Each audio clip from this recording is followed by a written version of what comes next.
श्रावणातील दुसरा सोमवार आणि मनात फक्त एकच इच्छा, महादेवाचं दर्शन घ्यावं आणि मनापासून त्याच्यासमोर नतमस्तक व्हावं. तर नमस्कार मंडळी, स्वागत आहे तुमचं आपल्या मिनी ब्लॉगमध्ये. आज होता श्रावणातील दुसरा सोमवार आणि तसंच आम्ही गेलो होतो महादेवाच्या दर्शनासाठी. तिथून आलो आणि थोडंसं किरकोळ साहित्य घ्यायचं होतं म्हणून आम्ही गेलो जावा बाजारमध्ये.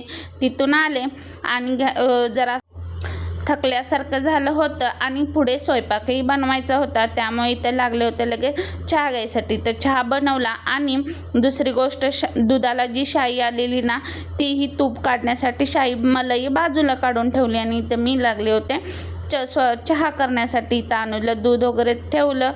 तो गेला होता बाहेर, त्यामुळे मग मलाच इथे एकटीला चहा घ्यायचा होता आणि त्याच्यासाठी मी दूध गरम करून बाजूला ठेवलं होतं.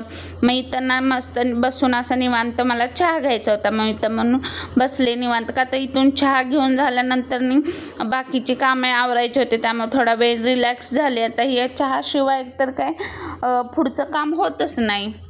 मी चहा घ्यायला बसले तोपर्यंत बाहेरून अनुज आला खेळून आणि मग त्यालाही तिथं म्हटले की दूध आहे तर तू दूध घे.